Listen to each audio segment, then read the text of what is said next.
Arizona says it found a way to make room for more homes in the desert. But the water for those homes does not come from a new river, a new reservoir, or a miracle technology.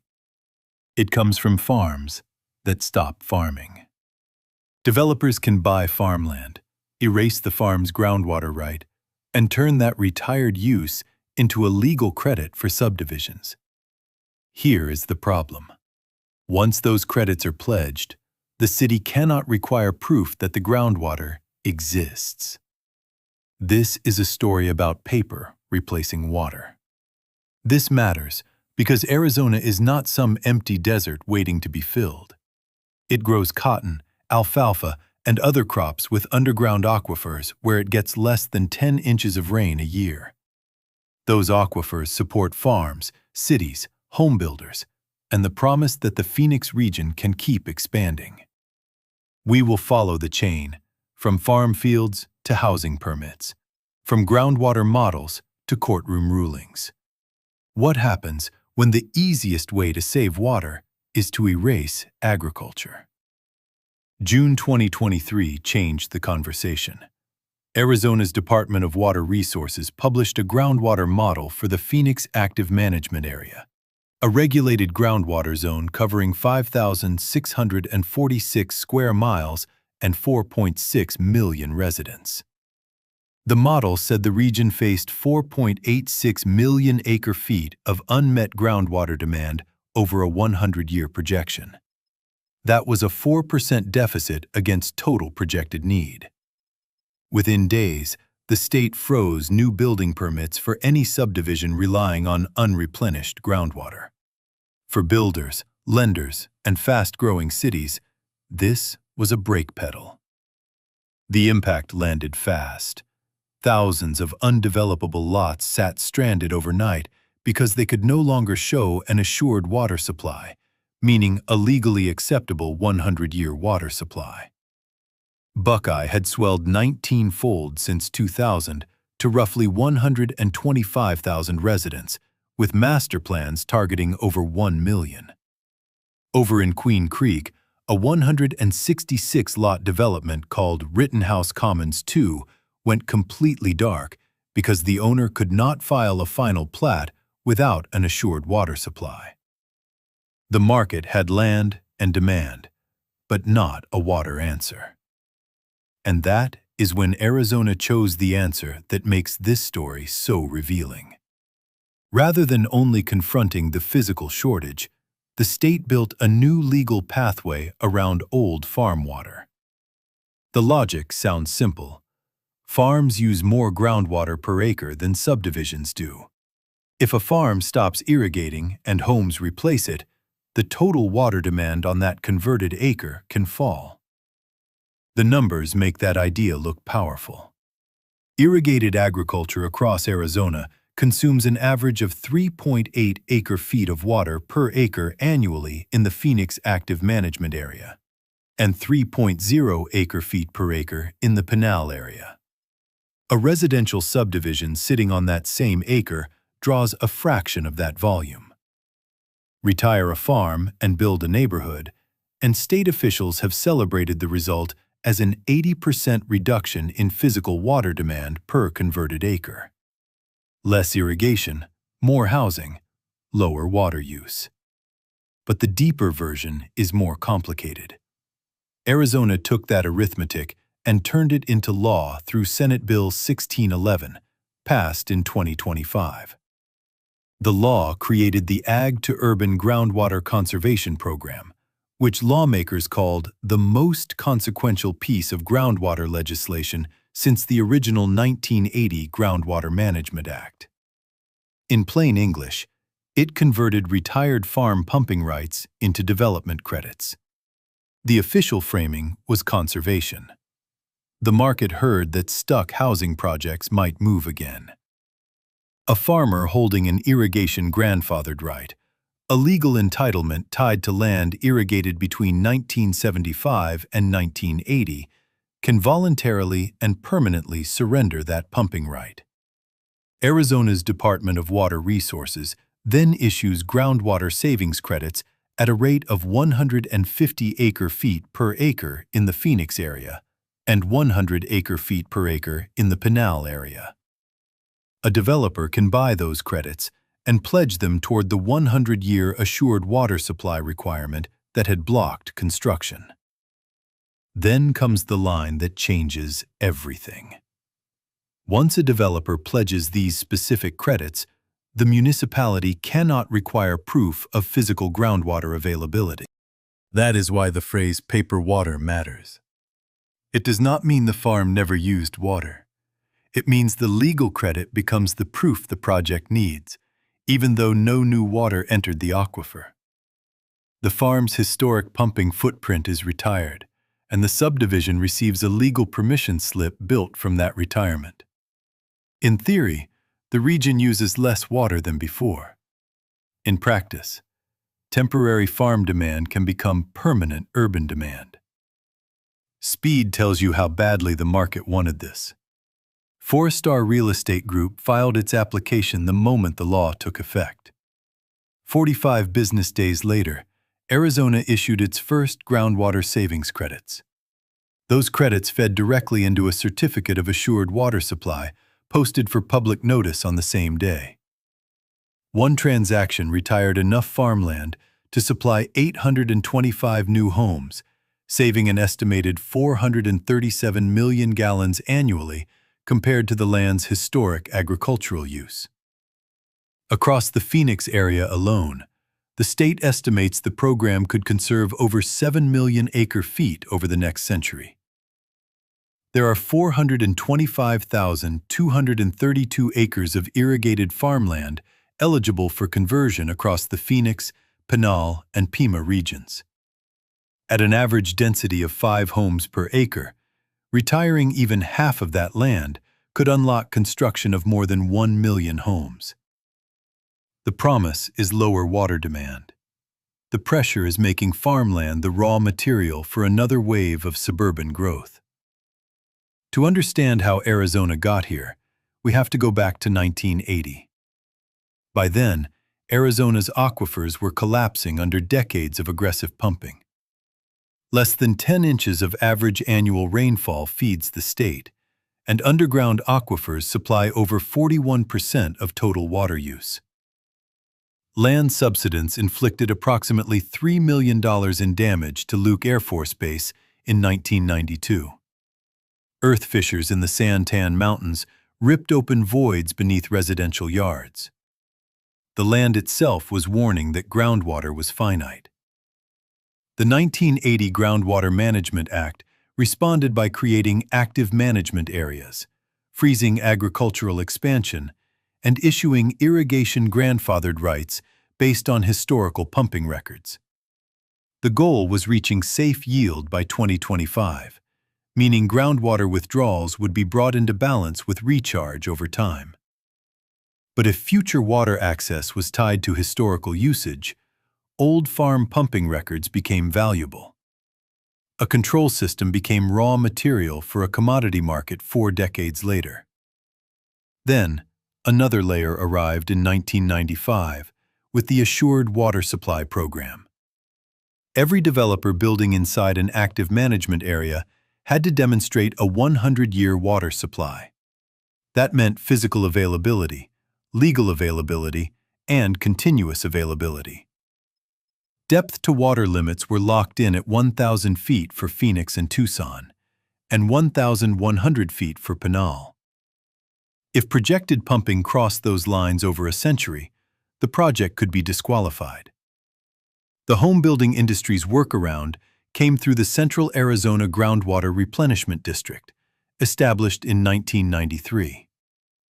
Developers building on raw desert could enroll their subdivisions in CAGRD, which allowed homes to physically pump local groundwater, while the district accepted the legal obligation to acquire renewable water and recharge it into the same aquifer system.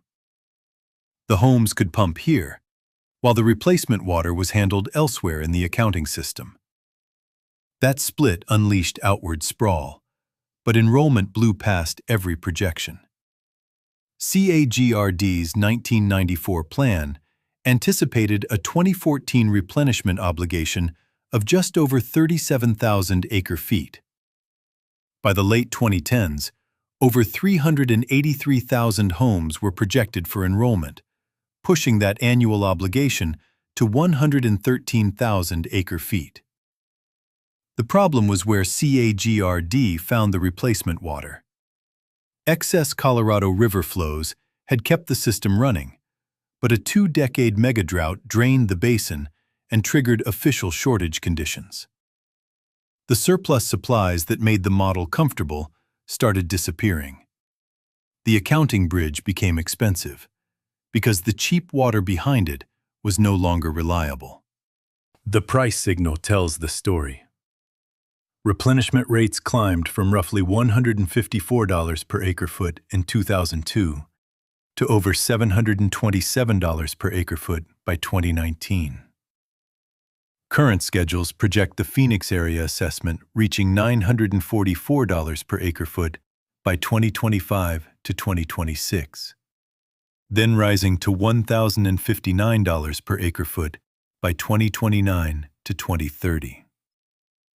Construction on CAGRD-enrolled lands has historically generated an estimated $7.8 billion in state and local revenues. New residents in these regions support an annual economic impact of $24.9 billion. This is where the ag-to-urban credit becomes the escape hatch. CAGRD only covered legal accounting because the home could still pump groundwater while the district handled replenishment.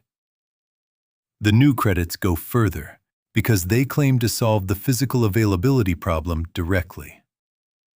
They tell the state that the water is real because the farm consuming it no longer exists. For builders, that distinction is enormous. For farming communities, it is a transfer. What makes farmers willing to participate is not mystery. It is enterprise math. Pinal County's 2025 field crop budgets show cotton lint yields of 1,400 pounds per acre at 75 cents per pound, generating gross returns of $1,050 per acre. But variable cash costs, with seed alone at $96 per acre before land preparation, planting, fertilizer, and irrigation, push break-even dangerously close to that market price. A 20% increase in variable costs, or any dip below 1,400 pounds of yield, sends the operation into the red. The farm can be working hard and still be financially fragile. Alfalfa performs even worse. Returns minus total annual costs hover around $73.76 per acre, once water requirements and rising operational expenses eat through the margins. When net operating income drops to double digits per acre, the capitalized agricultural value of the land evaporates. But an irrigation grandfathered right, convertible to a groundwater savings credit, changes the same acre's value to a residential developer. The soil has one value as farmland, and the water paperwork has another as permission to build. Investors understood this long before the new Arizona program. Greenstone Resource Partners acquired 485 acres of farmland in the Cibola Valley along the Colorado River for approximately $9.8 million between 2013 and 2014. It then sold the annual entitlement of 2,033 acre-feet of Colorado River water to the town of Queen Creek, over 200 miles away, for $24 million. That produced a gross profit of $14.2 million on a single transaction, at over $11,500 per acre-foot. In the West, the water attached to land can be more valuable than the crop grown on it.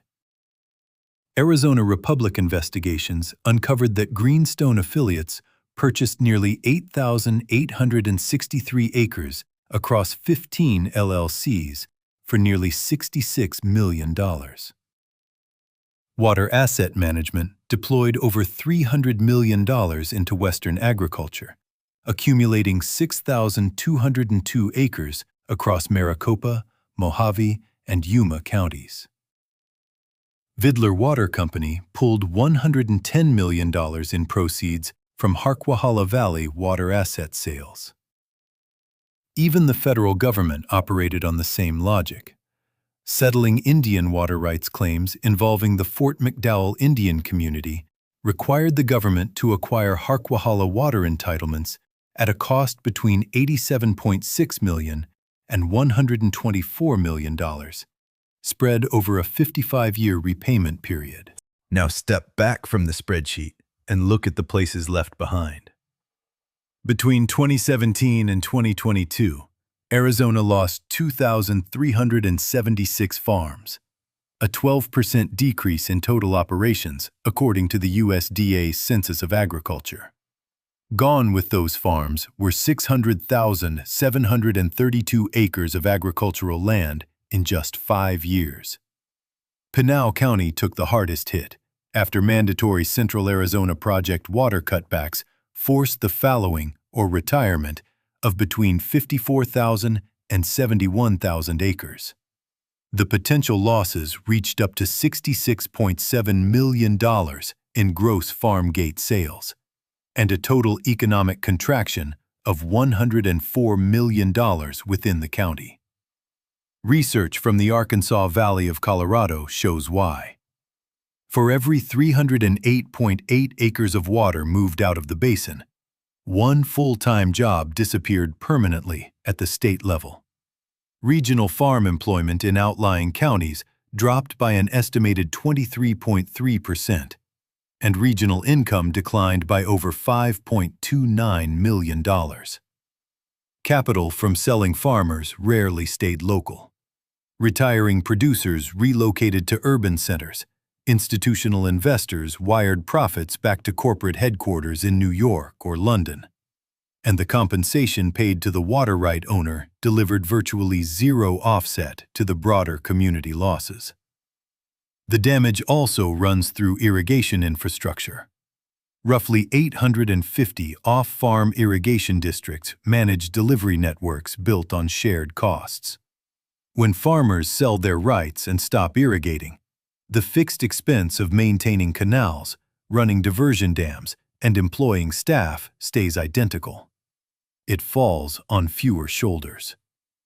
On the Bessemer Ditch in Pueblo County, Colorado, retiring farmers sold 5,540 shares at $10,150 per share, collecting over $56 million.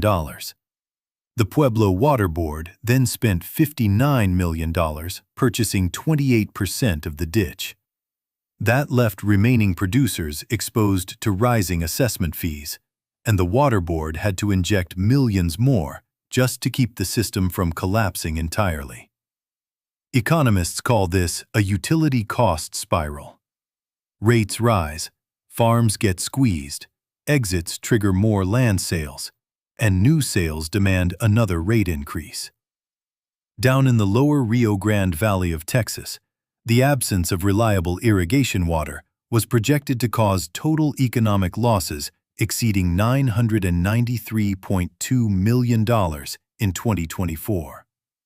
That same projection included the loss of over 8,000 agricultural jobs. Political resistance is building.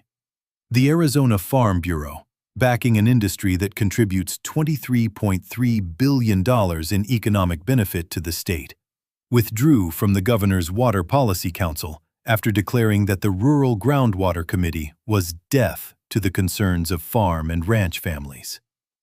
A scheduled depreciation of older extinguishment credits added more tension. Allocations would drop from 100% to 94% immediately, fall to 64% within 10 years, and reach absolute zero by 2054. Farm groups warned this would artificially crush farmland values and trigger panic selling. Courtrooms became the next front. Arizona's water agency tried to create an alternative pathway, requiring developers to secure 33.3% more water than operationally necessary. The homebuilding industry labeled that structure an illegal groundwater tax because it forced new home buyers to subsidize the unreplenished pumping of existing users. In April 2026, a Maricopa County Superior Court judge sided with the builders and invalidated the restriction. The ruling changed what the state could require before growth moved forward. The judge struck down 2 applications of the Phoenix groundwater model. One rule declared groundwater unavailable everywhere in the region if a single modeled well failed the 100-year demand test. The other declared it universally unavailable if the depth to water exceeded 1,000 feet at any point in the model domain over 100 years. To builders, those rules were too broad. To water planners, they were safeguards against pretending the aquifer could support everything, everywhere. The court fight shows how much uncertainty a subdivision can legally carry. Nationally, the same pattern scales into a larger farmland problem. Under business-as-usual development, approximately 18.4 million acres of agricultural land face loss or compromise by 2040. A runaway sprawl scenario pushes that to 24.4 million acres, with more than 1 million acres vanishing annually. The farmland being converted is not just leftover land at the edge of town. Research shows that peri-urban cropland targeted for development runs 30 to 40% more productive than replacement land brought into cultivation elsewhere. Servicing all that sprawl carries its own price. The added infrastructure burden includes an additional $190 billion in water and sewer infrastructure, and $927 billion for 2 million new lane miles of local roads. Residential development consistently generates less tax revenue than it consumes in public services, producing an estimated $4.2 billion annually in fiscal deficits. That does not mean every home is bad, or every farm must remain forever. It means the trade is not free. So the central paradox is this: Arizona is not running out of water entirely. Cheap water is what disappeared. As cheap water disappears, the law begins reallocating it from low-margin rural agriculture to high-margin urban sprawl.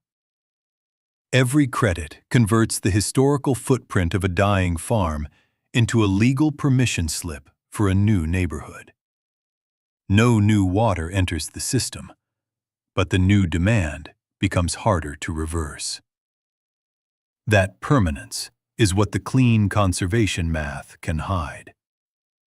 A farm can reduce acreage, idle a field, change crops, sell land, or disappear when the economics break. A neighborhood is different. Once the homes stand, the hospitals open, and the schools fill with children, that water never returns to agriculture in any normal political sense. The old farm may have been thirsty. The new city is permanent. And the land itself changes after the deal closes. The soil dries, topsoil erodes, invasive weeds colonize the ground, and the land that once fed a region turns to cracked earth and dry brush. Arizona has made its choice. Trade farm water for housing growth and call the difference conservation. Maybe that is the least bad option in a state facing real housing demand and real groundwater limits. But it is not a miracle. It is a transfer. The question now is not whether farms use too much water. Many of them do, and Arizona's own numbers show why conversion looks tempting. The question is whether a civilization can keep treating food-producing land as a temporary placeholder for the next subdivision. If the answer is yes, the West will keep turning old water rights into new rooftops until the map looks profitable and the soil looks abandoned. If the answer is no, someone has to decide that the long-term capacity to grow food is worth more than the short-term profits of another subdivision.